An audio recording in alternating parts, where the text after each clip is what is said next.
Welcome to a new season of Change the World. My name's Guy Dauncey, and as you'll know if you've been watching this show for a while, I like to focus on people who are doing creative things that really set out to make a difference in the world, but have a bigger vision of what our world can be, who are focused on solutions, positive ideas, and exciting vision, not just groan, moan, and be cynical. We have enough of that. And in this new season with Shaw Community TV on Spotlight, I'm going to be focusing a lot on the nature of our economy and what it takes to build a new economy. And that is something that can be a little bit of a brain fog for people. You think of the economy and you go blased over. And so we want to go right to the core of this. And my first guest to help me do this is David Korten, who holds an MBA and a PhD degree from the Stanford Business School and is a former member of the faculty of Harvard Graduate School of Business and of the Harvard Graduate School of Public Health. He has worked for 21 years as an economic development professional in Ethiopia, Central America, the Philippines, Indonesia. And in 1990, he founded what has become the Living Economies Forum to engage with colleagues around the world to explore the failure of our established economic models and advance alternatives. In 2001, he helped found the Business Alliance for Local Living Economies, and in 2008, he co-founded the New Economy Working Group. David's best known for his books Framing a New Economy for a New Ecological Civilization, to which humanity must now transition. He devotes his life today to advancing the global transition to a living Earth economy, which would have deeply democratic self-governing communities, in which people would work in co-productive partnerships with the rest of nature to meet the needs of all. He's the author of 6 books, including When Corporations Rule the World, Change the Story, Change the Future, a living economy for a living Earth, and Agenda for a New Economy, From Phantom Wealth to Real Wealth, How Wall Street Can Be Fixed and How to Replace It. So, David, welcome to our show here. There's a lot of big picture stuff there. But if I jump right in, the nature of purpose. Under our current economy, purpose is just seen as more growth, more GDP, and you don't need to think about anything else. How crazy is that? It's suicidally crazy, frankly.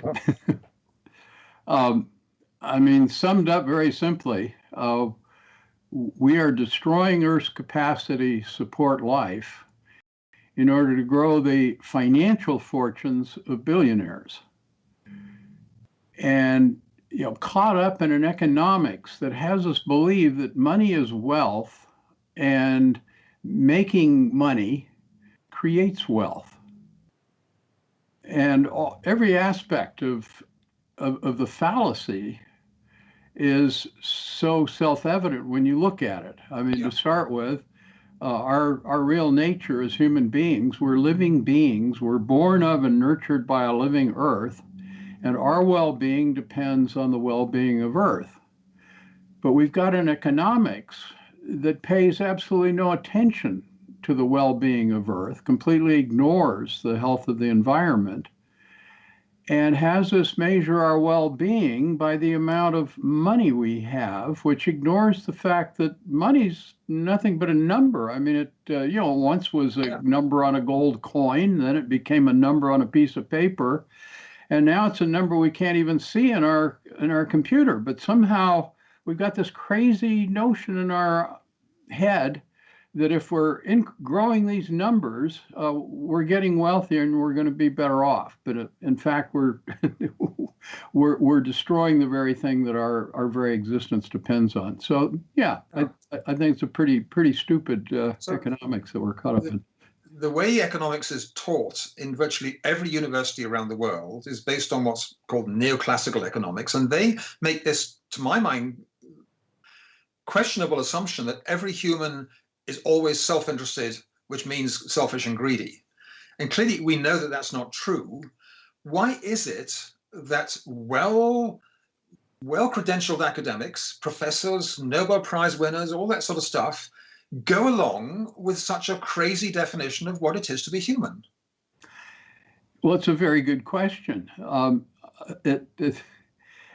The best I can figure out is it traces back to 100, 200 years ago when a group of economists wanted to increase their stature in academia, and they somehow figured out that if you wanted to be really scientific and be truly prestigious in the academy, you needed to reduce whatever you were talking about to numbers. So they've captured some mathematical models from physics that had nothing to do with people or living systems. And then they took money as their defining number, and they created modern economics, which again comes back. It was part of the insanity now, and it bears major responsibility for putting us totally off track. Yes, I mean, it comes back to a basic feature of our human nature, and recognizing that we are, part of what makes us distinctively human is we are creatures of the mind. We create our reality in our mind, and it gives us a lot of opportunity for creativity, but it also leaves us very susceptible. If we get our kind of framing stories right, we can get things so wrong that we will go rushing after a suicidal story that is totally self-destructive and not even realize what we're doing. Yeah, the fact that people don't realize what's going on, I think we assume that economists are very clever. They got university degrees, and we don't, or the non-economists in the world, yourself excepted, don't understand it all. And so we hand our power of storytelling to them, not understanding that they are running the world with a story that says every human should be selfish all the time. Every company should be selfish. And furthermore, that by the magical laws of economics, if we are all selfish, the market will look after everything as long as governments don't interfere. Yeah. So, I find it very interesting that, people often say to me, I don't really understand economics. In a sense, it doesn't make any sense to me. Well, my response to them is, if you think economics doesn't make any sense, then that means that you do understand what you're being taught, because it doesn't make any sense. Well, my friend Hazel Henderson, your friend as well, yes. Said that economics is a form of brain disease, the way it's studied. Yes. And it actually, there is evidence that students on an economics course, compared to sort of the month 1 and month 36, become more selfish in their choices as a result of studying economics. So it does infect the brain with a kind of disease of selfishness. Absolutely. And, one of the unusual aspects of my life, although it's more like our generation, but having lived in so many different parts of the world, in so many different cultures, one of the things that's truly extraordinary to me is that most people everywhere in the world are extremely generous, and they get their greatest joy from being helpful and being honest and helping others. And I sometimes note that if you're in trouble someplace, you want to find a poor person. They're the most likely to reach out and be helpful to you. I mean, they're the most generous. And I think this is almost a finding of science, that the poorer people tend to be the most generous. Well, actually, I can back that up. Back in one of the big famines in the Horn of Africa in 1970s, I recall a story that said that in Canada, the group of people who were the most generous proportional to their income were the Inuit of the Arctic. Who had experienced hunger within their knowledge of their lifetimes, and their hearts went out to other people with hunger. So they gave, because that's the hunter-gatherer way of living. You help other people. Exactly, and that of course ties in with our current understanding of life. We're so conditioned by this, actually fake Darwinian interpretation that the successful species are the most violent and brutal and so forth. In fact, if you understand living systems, life depends on synergistic cooperation. So do you think it's because a lot of history and economics was written by the conquering nations of America, Spain, France, Britain, that they said competition to win is what made us great, so that must be good for everyone. And cooperation is for losers. Well, that's certainly the way we spread the false economics around the world. Yeah. When it was particularly striking to me when I first moved to Asia, and that was, what was that? That was back in 1968. And immersion in Asian culture, very conscious that people's identity was determined more by their group, their community identity, than by their individual self identity. And that was pretty striking. But if you go to Asia now, you'll find that we've reinculturated them into our culture of individuality. But just yesterday, I saw a poll of Republicans and their levels of trust of government, and they had the highest distrust of the federal government, a medium distrust of their state government, and the lowest distrust of their community government. So that at some level, they're still saying, if you're a member of our community, you're with us, and there's a high level of trust. Yeah, that's a very important finding. Let me share this. Where I came to really understand this community issue at a really deep, far deeper level than most of us now understand it, was when I met a microbiologist, a woman of Chinese descent, who introduced herself to me at a conference in Spain and said, I'm Dr. Meiwan Ho, and I'm a microbiologist. And she says, I think my work may be relevant to what you do. And I think she's one of the most brilliant minds in the world. Yeah, so you know her. I know of her work. Every time I read her work, I feel intimidated by the sheer brilliance of it. Yeah, she is. I totally agree with you. And having met her, that was one of the most important defining experiences of my life. And it's one of those incredible things, because I met her at this conference. We only had a few minutes at the conference, but it just turned out by matter of fate that we were on the same airplane flying from Spain to London. Uh-huh. And we ended up arranging to sit with each other.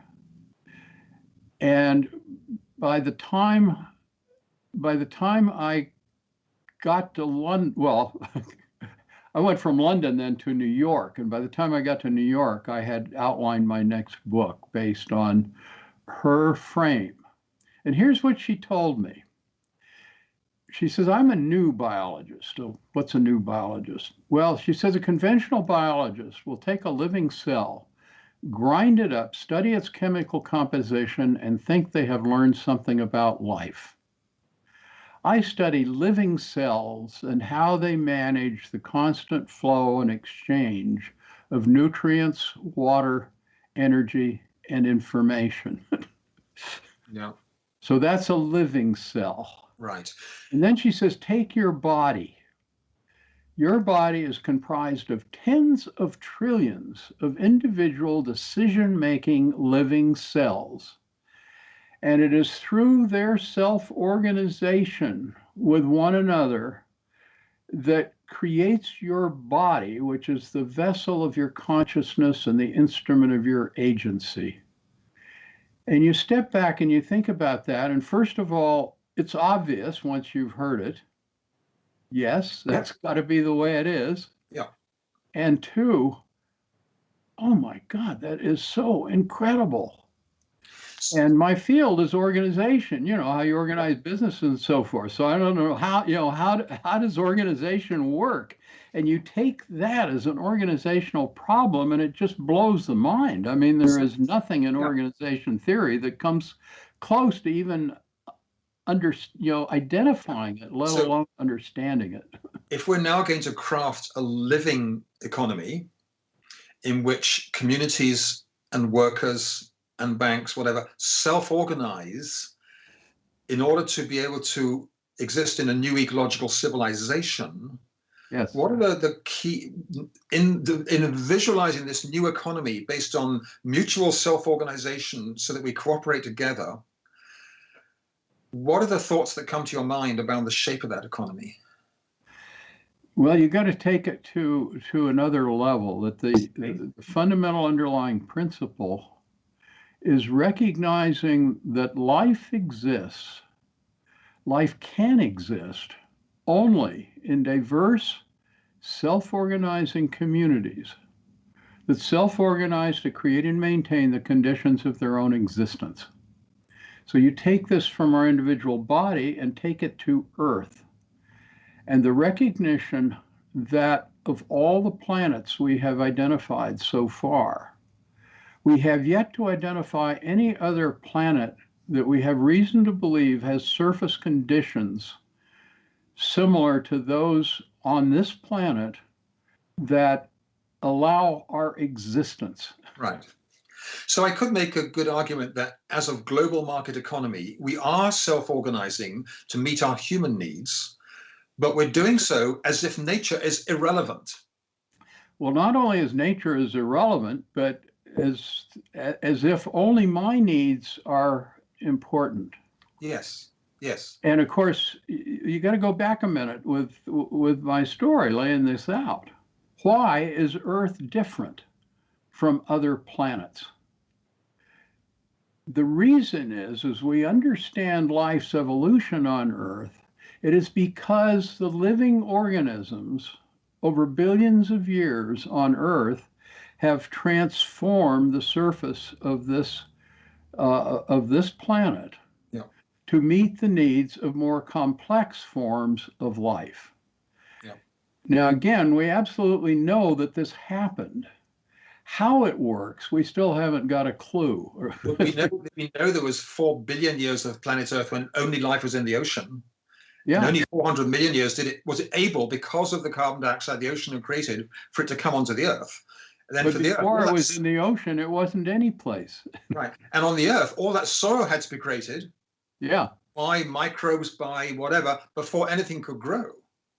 And now, all of it's these organisms working together that continuously regenerate our atmosphere, regenerate our water, maintain the stability of the climate, maintain the fertility of the soils, et cetera, et cetera.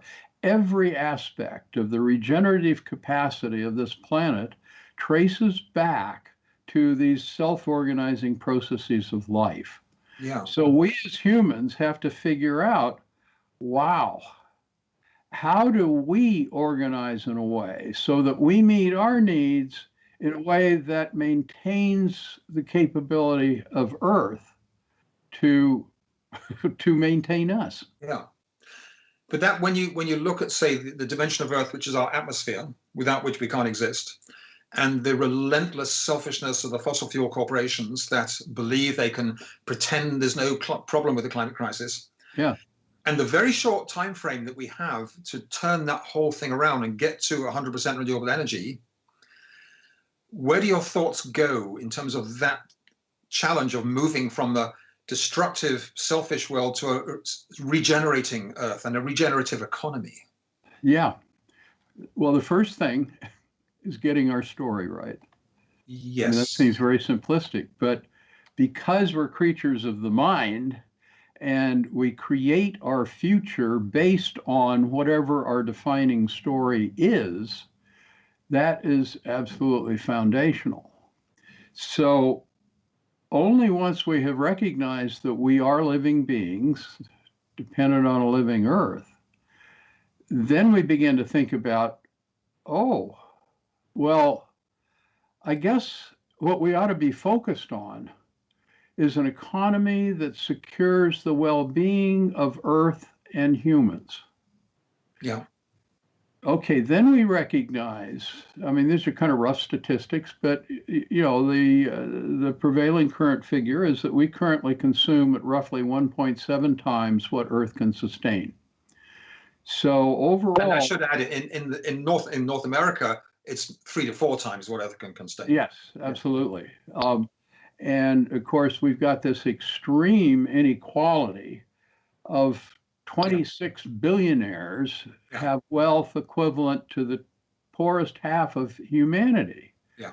The most extreme inequality ever, and that inequality is growing. And it, of course, been growing during the COVID-19. Right. So how do you see the transformation, the transition we need? What's going to motivate it?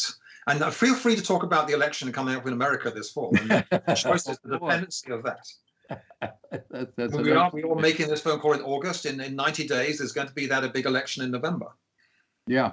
And we've got a president who's intent on doing everything he can to corrupt that election. But if America managed to have democratic control of the White House and the Senate and the Congress, do you think is there enough new story understanding among the Democrats to do the changes that are needed for a regeneration? No. I mean, there is a recognition of a need for greater equality. There's a need for greater care for the environment.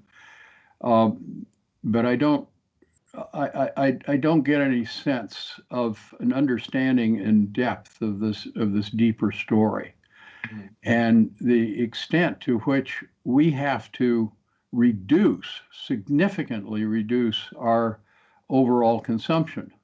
There's so many ways that we can reduce our consumption and at the same time increase our well-being.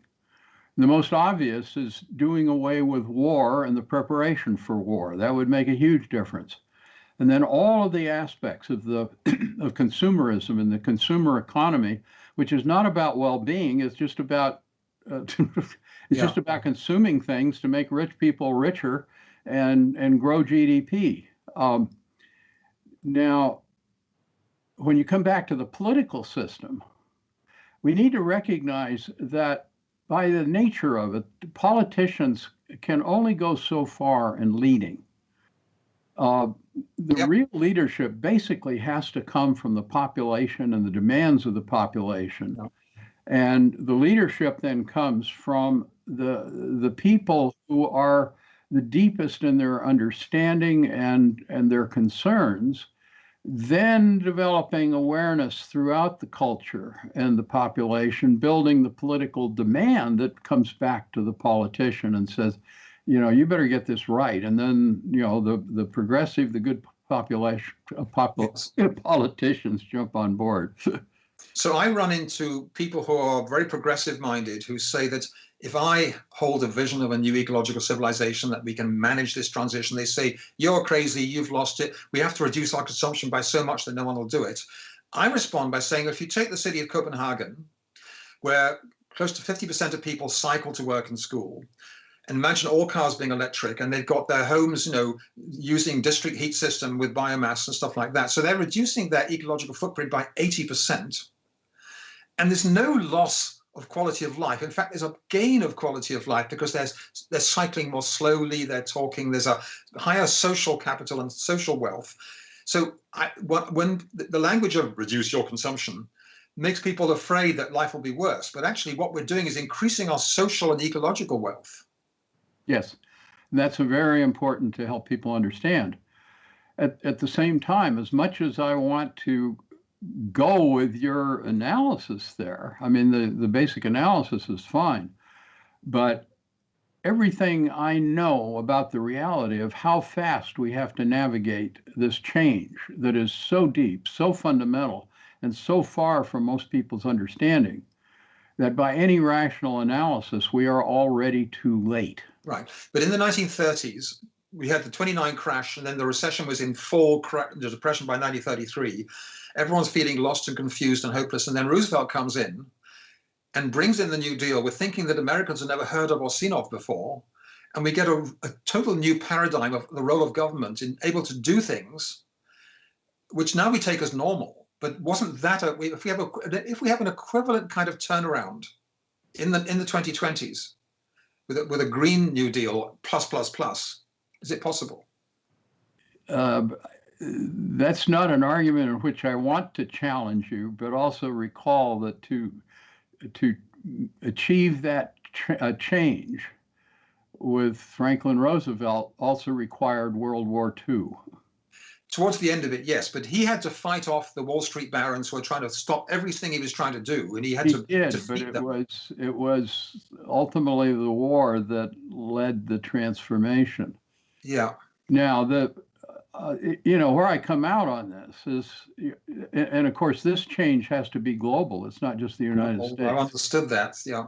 So I have to keep reminding myself. I mean, every time I want to just give up and say, Dave, this is absolutely impossible. You're out of your damn mind, even assuming that there's any possibility. The only thing that saves me is the awareness that if I assume that it is too late, which is the logical assumption, that becomes a self-fulfilling prophecy. Yes, yeah. And so we must all believe it is possible and do everything we can to navigate that change. Yeah. Just recognizing that's the only rational choice, and recognizing that we needed to do it 30 years ago. We have just 1 minute left, and sometimes people say, are you pessimistic or optimistic? And I say, look, I don't play in that game at all. If you're playing sport, if you're playing ice hockey or soccer or whatever, and you're losing 4-1 in the final period, whatever, you're either determined or you're defeated. If you're defeated, the coach is going to pull you because you're spreading that negative thought. So the only game in town for those who are engaged in this is to be determined, come what may. And I think you've been determined for years and years and years, for which I thank you. Well, thank you. I mean, I obviously I'm in total agreement with you on this. I mean, between your books, your writings, your organizing, your networking, you've been sort of holding a light for this kind of change for, well on 50 years now. Our time has run out on this, but I hope viewers will sort of take a look at one of David's books, Change the Story, Change the Future. That tells the nub of the whole thing. And then there's the Agenda for a New Economy, some of the details of how we can do this. It's been a delight, David. I'm sorry time has run out on us, but I wish you well, and I wish you I know you're in your 80s now, but I wish you 20 more years of successful, determined campaigning and championing. It's what keeps me alive. Thank you. Thank you very much, David. And to our viewers, tune in next week and we'll have another guest with scintillating, stimulating, controversial, beneficial, positive ideas. Thank you. Goodbye.